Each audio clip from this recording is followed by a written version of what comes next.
Están en la ciencia.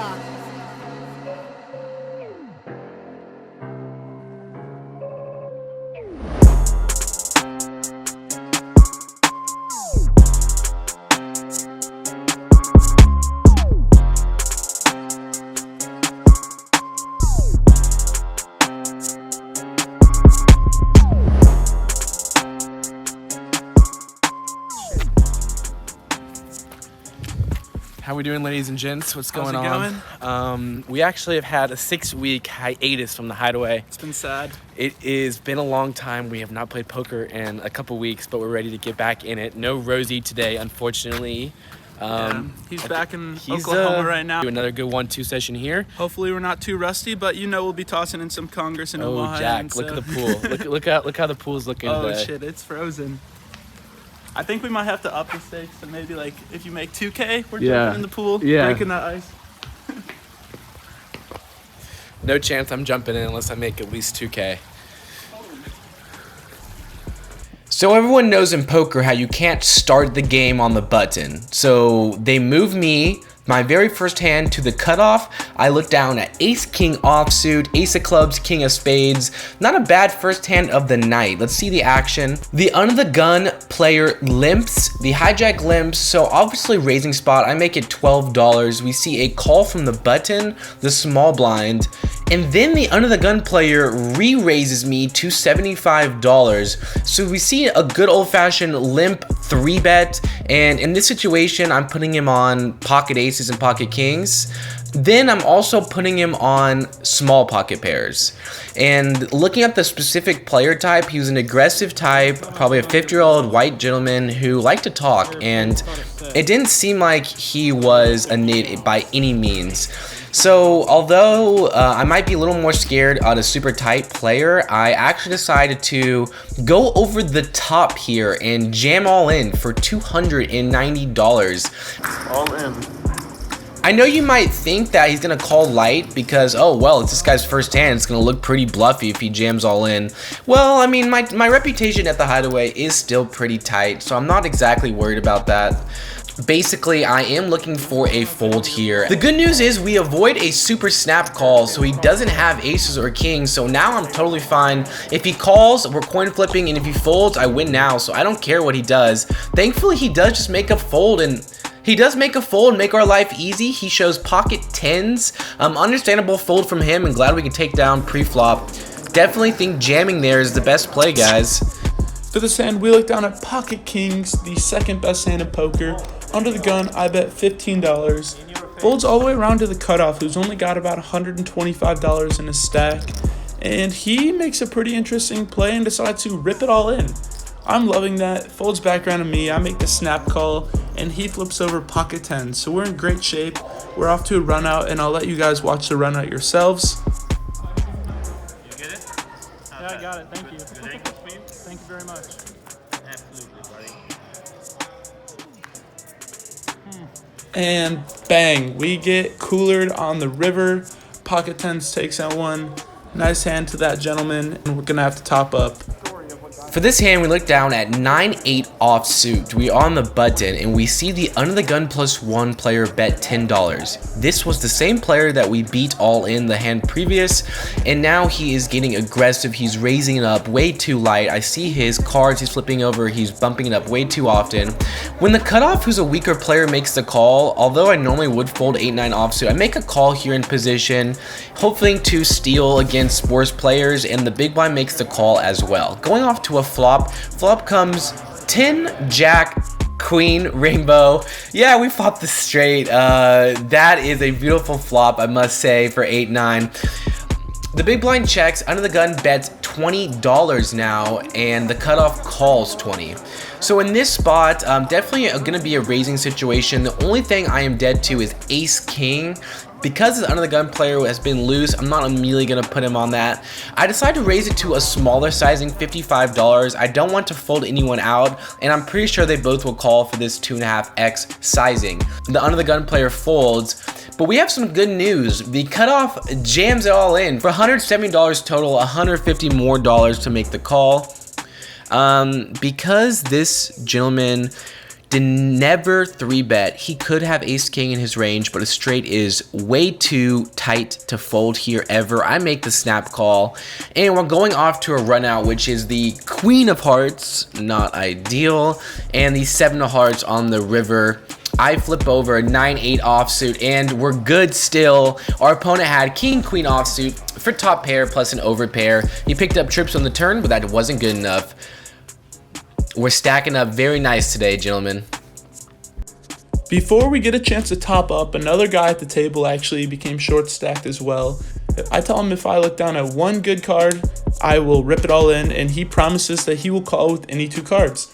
So I look down immediately at the ace of spades, and what do? He limps to me. I'm gonna rip it all in here for $55 total. I rip it, and it folds back around to him. He makes the call and tells me that he's a king. I tell him I have an ace, so we're in great shape, and the board runs out pretty clean. I'll let you guys see it here.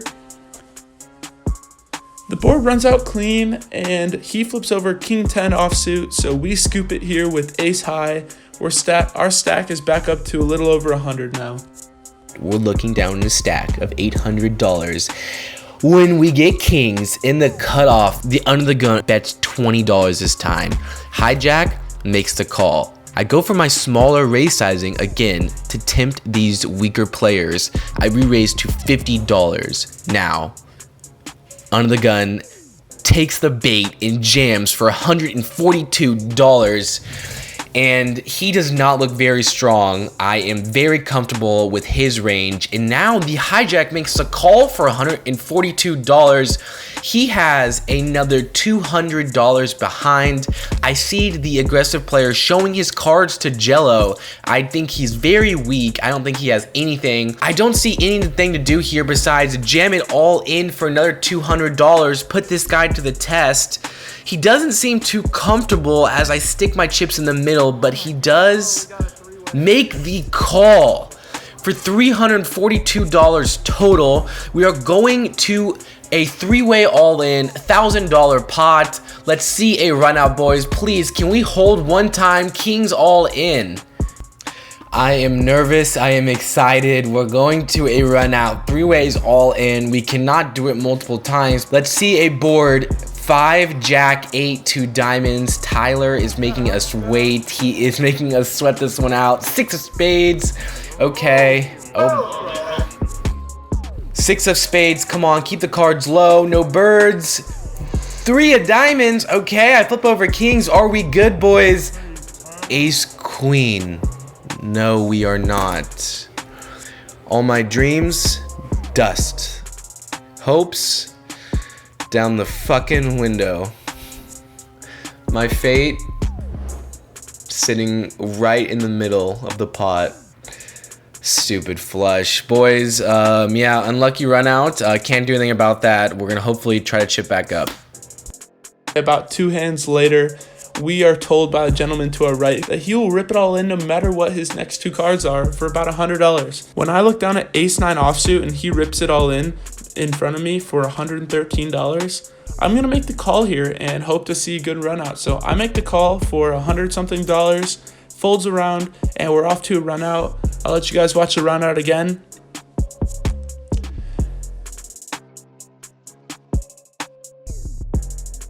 And unfortunately, he flips over 6-4 offsuit pair and the rivered 2 pair. So we get crushed with our ace 9. We get stacked. Now it's time to rebuy.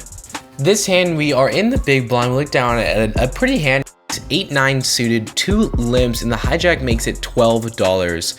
I've seen the hijack raise it a couple of times now within the same rotation, and I think that he's getting a little out of line.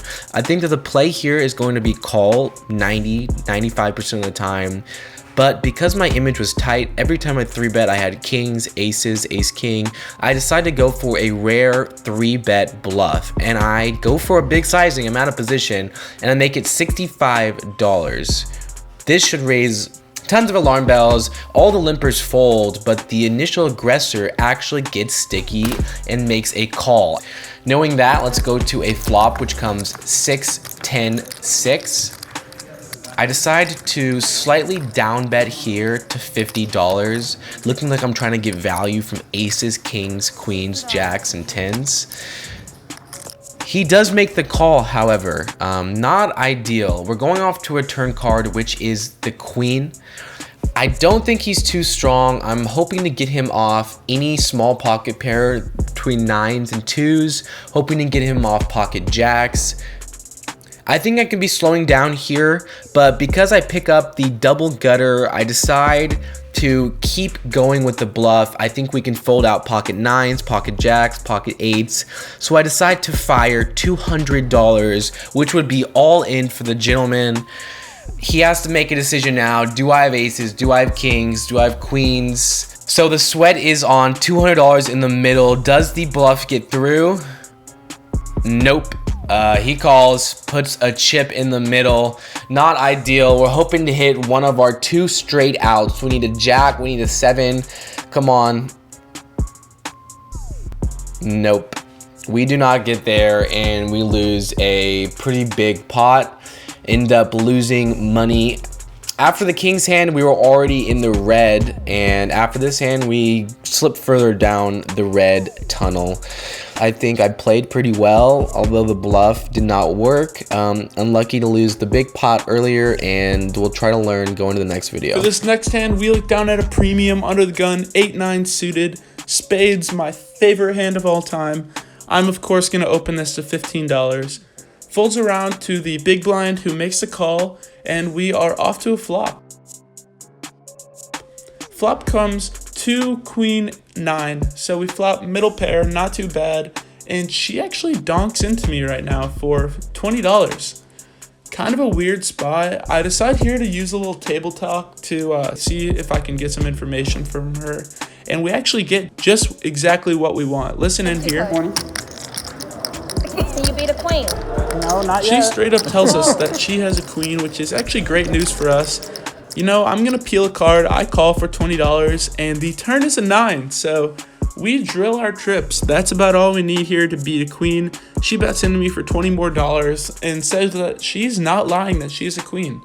I believe her. So I'm just going to slow play this and call for $20. She asked if I can beat a queen.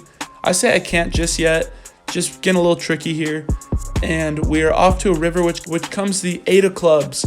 Great river boating us up, and she bets $20 into us once again. I contemplate for a while. I sit there for about a minute thinking about what type of sizing she can call with the queen, and I ultimately decide on raising to $120. She thinks about it for a while, is very confused by my bet, however makes a call. We flip over our boat, and we are good, scooping in an almost $300 pot. Pretty rough session for me today. In for 600, out for $0. Unfortunate hand with pocket kings, and then a couple bluffs that did not go too well. Prosper Donkey made a couple bad calls, but ended up being the right ones against me today. 95% of the time, those would be the wrong calls, but good job, sir. Good job to you. Pretty awesome. I was in the game for 520, caught some coolers at the start, but we grinded it back and cashed out with about 700. So a short profit of about 180 bucks. So not too bad.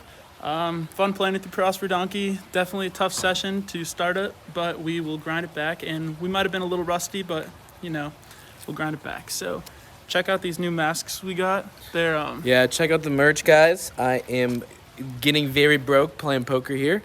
And if I keep playing, I'm going to lose a lot more money. No, he's so not, because please he's buy way better merch. than he says he is. Please buy merch. Like, guys, like I He's only get a tweaking third of the sack. merchandise prices because I have to share with Joe and Rosie. So if you think about that, I need each of you to buy 3 shirts because I'm down about 4K.